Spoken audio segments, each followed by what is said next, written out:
All right, I know what you're all thinking. The election is interesting, but what about the multiverse? Is there some other universe in which the Republicans did better, for instance? Actually, this is one of the biggest topics in science today, but it's also one of the biggest topics in culture. So I want to bring on two excellent writers on this topic. One is Stephen C. Meyer, who directs the Discovery Institute's Center for Science and Culture in Seattle, and is the author of the USA Today bestseller, Return of the God Hypothesis, 3 Scientific Discoveries that Reveal the Mind Behind the Universe. And the other is mine own son, Spencer Klavan, no relation, the associate editor of the Claremont Review, who wrote a brilliant piece called Worlds Without End, Marvel Comics, Quantum Physics, and the Secrets of the Cosmos. And Spencer has a book coming out next year called How to Save the West, Ancient Wisdom for 5 Modern Crises. It's great to see you both. How you doing? Very well, Andrew. Thanks for having me on. Yeah. Well, this topic is obviously infinite, but I think what I want to start with, I think I want to start with Stephen and ask scientifically, why do we have the idea of the multiverse? Where does this come from? Well, it's a consequence of different speculative cosmological models and some basic physics. So it's not entirely unmotivated by actual physical theories, reasonable physical theories.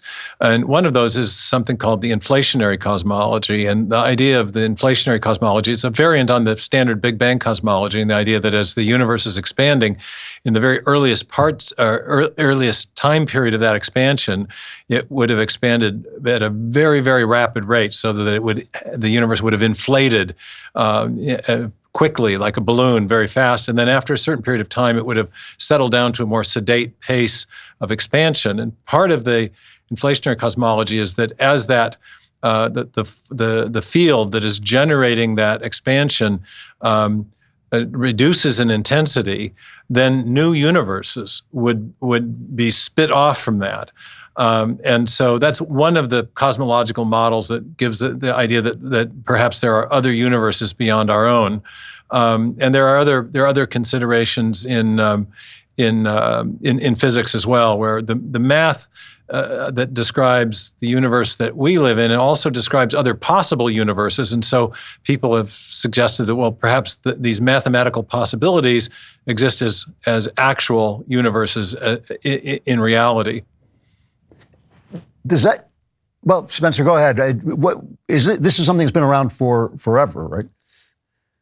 Well, that's right. I mean, it's intriguing to hear. Of course, Stephen, much more expert than I am in the scientific theories that precisely have led us up to this point. But it's also intriguing, as I listen to him talk, to recall that in some ways this is a new attempt to answer one of the oldest questions in philosophy, and something that we've recently, I think, come to realize more and more, that even if, some of us have known this all along, is that, scientists have taken up a role in our culture that has a certain level of kind of gravity and authority to speak to questions of what the ancients would have called natural philosophy, of which the first question, as it kind of gets going in Ionia and the sort of near Eastern Greek colonies and off the coast of what's now Turkey, the first question is, what is the world made out of, right? What's the stuff? When you get down to the very bedrock of reality, obviously something exists, unless you're really going to be an extreme skeptic about it. There is something. And the question that people first start to ask is, okay, so what's the thing that exists out of which everything else is made? And in the beginnings of these conversations, it seems like, our evidence is pretty fragmentary, but it seems like there was one strain of thought going back to, people like Anaximander, and then up through maybe names that other people would have heard of, like Democritus and Leucippus, that was developing out this series of ideas that basically the world is made of stuff, and you can cut the stuff up into little pieces.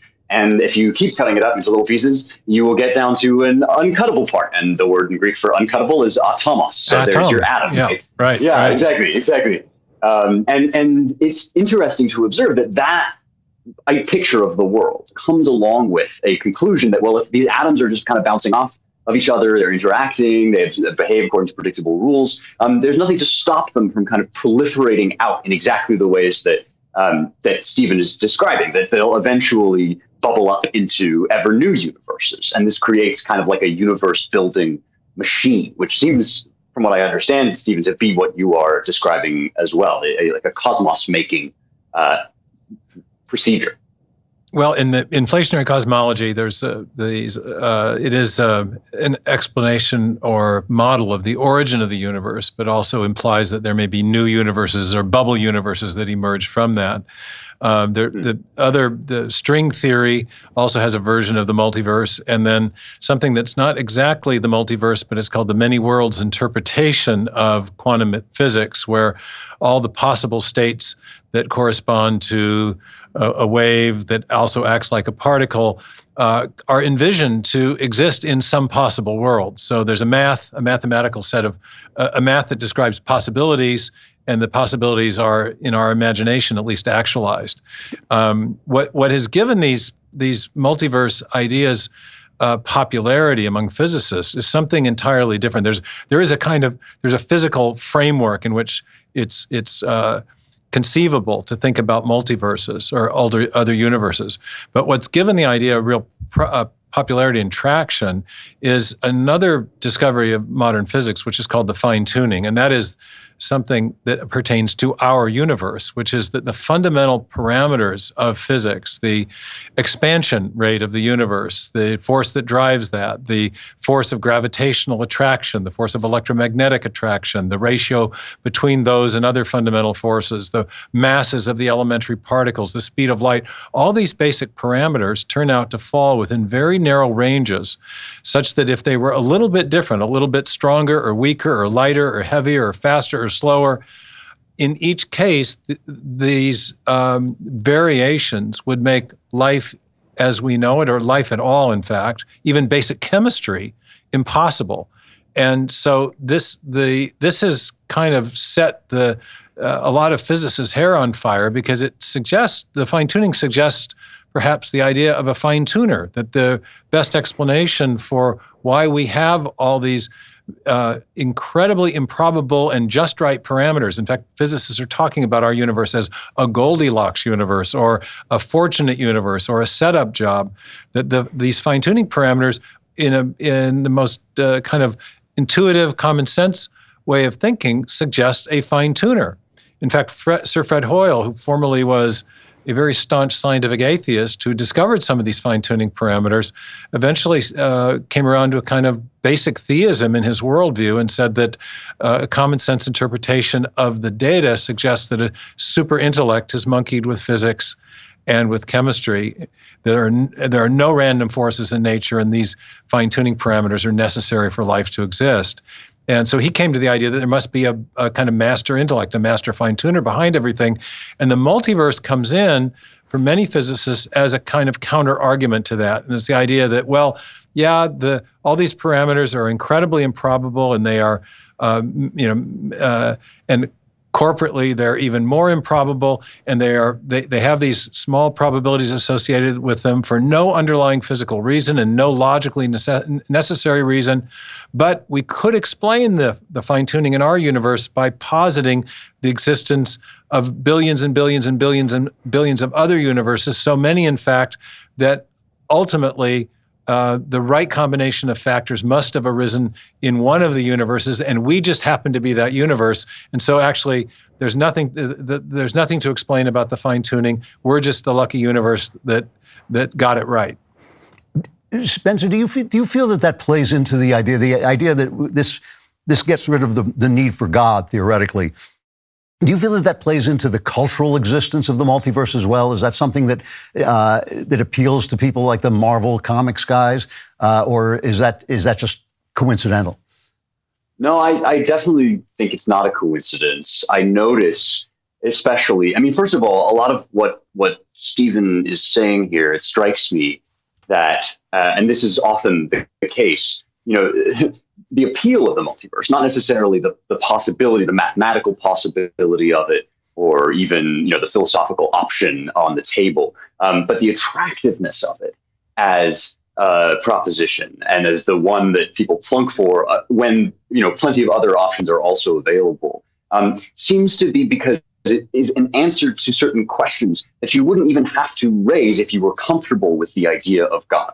if you're comfortable with the mind monkeying with the universe, if you're comfortable with the notion of a super intellect, or even if you're comfortable with the notion that actually stuff is not the first substance of which all other things are made, but there's some other logic or governing mind that has to do with the baseline of reality, then it's really, a lot of these things actually aren't problems. There's no need essentially to insist on the idea that these probabilistic equations describe not just probabilities but actualities in every instance, right? So I think that's very well said. And just to piggyback on that a little bit, I love the way Spencer has framed this by taking it back to the ancient Greeks, because what philosophers call the question of ontology, or what more popular writers on worldview call the prime reality question, is exactly what he's described. What is the thing or the entity or the process from which everything else has come? And this question goes back to the ancient Greeks, and there were two basic answers that were offered by the Greek philosophers. And one was the answer of the atomists, that basically matter and energy, I don't know how much they had the concept of energy that we have today, but material stuff has been is eternal and self-existent, and it is the thing from which everything else comes. And the other answer was, well, there was a mind that pre-existed the matter, and it is the thing from which everything else comes. And these two basic answers, basically materialism or some form of theism or idealism, have been the two basic answers that Western philosophers and scientists have debated since the ancient Greeks right up to the present. And the multiverse hypothesis is popular, especially among philosophical or scientific materialists who have accepted it, largely because it does provide a counter to the God hypothesis.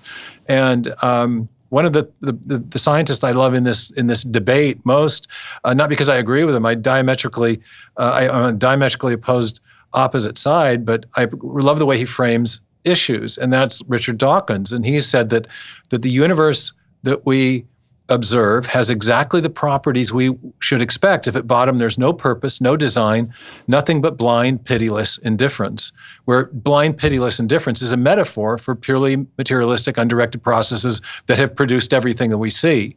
And the fascinating thing about the fine-tuning discovery is that it's not at all what physicists, what materialists like Dawkins would have expected. And in virtue of that, they've had to develop these very eccentric and somewhat fanciful hypotheses about gabillions of other universes out there. And yet, and I'll stop here because I've been answering too long, but I think there's a very big problem scientifically and metaphysically with those proposals. I don't think they actually work. I think there is every reason to prefer the mind first view rather than the matter first view when we start thinking about that fine-tuning problem. Now, many of you know me as the Lord of the Multiverse, so you would expect me to get a lot more respect than I do. The reason I don't is because I just don't go around bragging about being a Lord, but you should. That's what you should do. I should go around, and the way you do that is you go to Established Titles. Established Titles is your opportunity to earn the title of Lord or Lady and get the respect you deserve. All you need is a 1 square foot plot of land in Scotland. Established Titles is a project based on a historic Scottish custom where landowners are referred to as lairds or lords and ladies in English. In your title pack, you'll be bestowed with at least 1 square foot of dedicated land on a private estate in Edelston, Scotland, plus an official certificate with a crest. I have one. Your certificate features a unique plot number with which you can see the exact location of your land. Titles packs from Established Titles are a fun and unique gift for any occasion, and there are even couple packs that come with adjoining plots of land for the special someone in your life. With your certificate, you could officially add the prefix of Lord or Lady to your credit cards, plane tickets, and even your dating profiles. And get this, Established Titles told me that the first 200 people purchasing a title pack using my exclusive link will receive a plot within a few walking minutes of mine. Established Titles is actually running a massive sale right now. Plus, if you use the code Klavan, you get an additional 10% off. Go to establishedtitles.com/Klavan to get your gifts now and help support the channel. You can't be Lord of the Multiverse, but you can be Lord of a plot of ground in Scotland if you know how to spell Klavan. And by the way, it's Klavan. Well, so this is, when you ask that about the artistic question, right? I think that what Stephen is saying goes a long way to explain why these two things are connected, why the creators of the Marvel universe, there were always in comic books alternate storylines and, plot lines in the background that kind of didn't really happen, quote unquote. But the reason why the Marvel multiverse has become, the governing concept behind our biggest movie franchise does connect very closely to what Stephen's saying about the sort of philosophical preferences of the scientists, because what we have to understand is when we're asking these really first principle questions, right? These things that, philosophers have been puzzling over since literally the dawn of philosophy. These are not the exclusive property of experts or of people that happen to think about these things very deeply. We've gotten used to supposing that there are certain people who not only, have the right answers on this question, but have the sole authority to speak about it. And that's one of the kinds of authority I think that scientists have wrongly accrued to themselves lately. They have all sorts of authority on. I want to get back to Stephen's point about the scientific problems, but before I do, I just want to get a point from Spencer about the storytelling problems of the multiverse, which I think actually reflect some of the scientific problems. If you're telling a story in a multiverse, there are no consequences, so nothing actually matters. Right. Anything can happen for any reason, somewhere, indeed will, an infinite number of times in some other possible world. So does that, in your mind, does that damage actual storytelling, Spencer? It surely does, or at least it suggests that these answers to the fundamental questions fail in the storytelling realm in a lot of the same ways that Stephen's suggesting they fail also in the philosophical and the scientific realm. They have a lot of problems because they're motivated by the same attempt, by the effort to preserve a world that makes sense and that generally allows us to, think well of ourselves as human beings and to operate with justice and so forth. All these principles that underlie these superhero movies, right? That's what you want out of your superhero movie, is for justice to triumph and the good guy to win, and for, deaths to mean something and action to mean something and the story to be exciting. And yet you want to be able to do that without a kind of governing principle behind the whole universe, without some first and final cause, without, something besides matter. And it turns out that those are two puzzle pieces that just don't actually go together. And the effort at kind of shoving them together with the multiverse is one that has been, tried to the tune of many, many, millions of dollars, but fails singularly for the reason that you just said. Stories rely on cause and effect. Our lives rely on cause and effect. Oh, sorry to interrupt. And also drama. Please. I hesitate to even make a comment on that with an Edgar Award-winning writer, but who knows how to set a hook with a plot. But every good dramatic story is dramatic because we don't know how it's going to turn out. And if it turns out one way, there are negative consequences, and if it turns out another way, there's a happy ending. And without that, there's no good storytelling. Right. And the consequence and the implication of the multiverse is that it turns out both ways an infinite number of times in an infinite number of universes, and that there are no consequences to anything because there's no if-then. It's just everything. Everything will happen somewhere, and so it really destroys the drama, I think, in those films. Is there a scientific objection to the multiverse? Well, there's two things, and let me give you the prosaic one, which is a straightforward critique of this as a causal explanation for the origin of the universe and of the fine-tuning specifically. And then I want to come back to something that's exactly analogous to the problems that Spencer has highlighted in his excellent essay in the Claremont Review of Books about how it destroys the dramatic element in storytelling. Just the prosaic physics critique first. In order for the multiverse to provide an adequate explanation for the fine-tuning, there has to be some kind of universe-generating mechanism. If we just have all these other universes out there and they're causally disconnected from our own, then anything that happens in these other universes will have no effect on our universe because they're separate from each other, including those other universes will have no effect on the probabilities of whatever process it was that set the fine-tuning. It provides no help in explaining how we got the fine-tuning in the first place. So for the multiverse to provide a causal explanation, there has to be some sort of underlying common cause, some universe-generating mechanism that spits out universes kind of like options in the lottery, so that our universe can be portrayed as the lucky winner in a great cosmic lottery that's a consequence of some underlying causal process. So there's a principle of connection back to that common cause.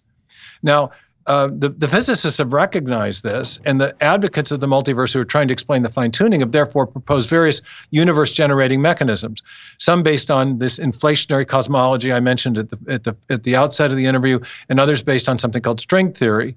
And in both cases, it turns out that these speculative cosmological models that are the basis of these universe-generating mechanisms invoke universe-generating mechanisms that presuppose prior unexplained fine-tuning.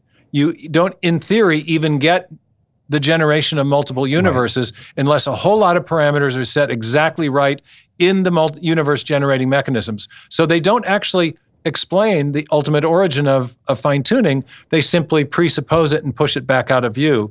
And yet, in our experience, we know that systems that we describe as finely tuned, and where what we mean by that is an ensemble of parameters that are an ensemble of very improbable parameters that collectively work to accomplish some function or discernible end, systems that have that property of fine-tuning, French recipes, internal combustion engines, software interacting with hardware, these finely tuned systems are all the product of intelligent agents. So because the multiverse has not explained the ultimate origin of fine-tuning, but we do know of a cause in our uniform and repeated experience that does, I've argued that some kind of design hypothesis, and indeed I think a theistic design hypothesis, provides a much better explanation for the origin of the fine-tuning than does the multiverse hypothesis itself. It is a metaphysical hypothesis, and I think it fails. It's not causally adequate to explain what needs to be explained. You know, Spencer, one thing that was occurred to me as Stephen was talking about this is that in storytelling, having a deus ex machina is also incredibly unsatisfying. And I'm wondering, you know, there's almost like a balance between this idea that nothing has any consequences and this idea that somehow God is going to save the day. I mean, I always criticize C.S. Lewis books that the minute the lion comes on, you know everything is over and is settled. What does that say? What does this stuff about storytelling say about our lives in relation to this scientific hypothesis?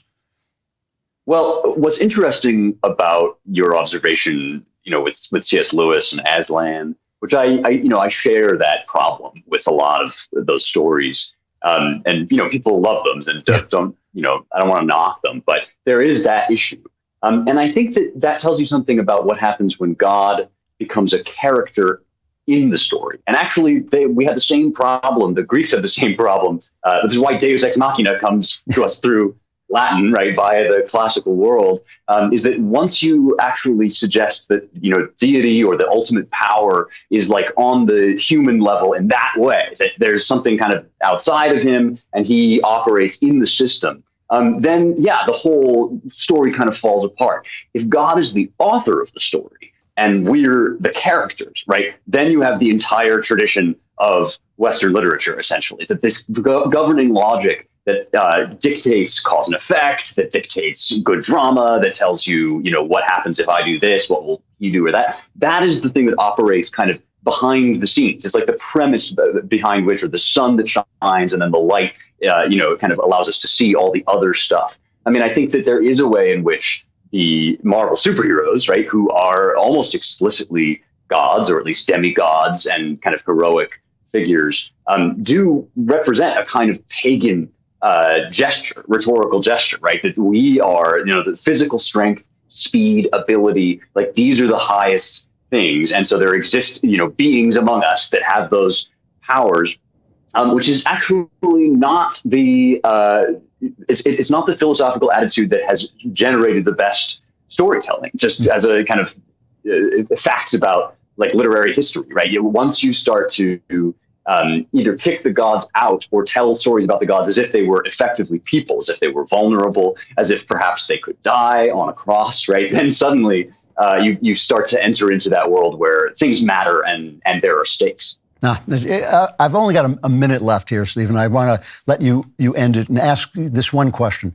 Isn't there some way in which the multiverse, not only, as Spencer has pointed out, makes storytelling meaningless, but makes science meaningless? Absolutely. That's one of the big problems with it. If true, it destroys all practical reason. If anything at any moment can happen for any reason, we can't make any scientific predictions. All of our ideas about the laws of nature become completely up for grabs.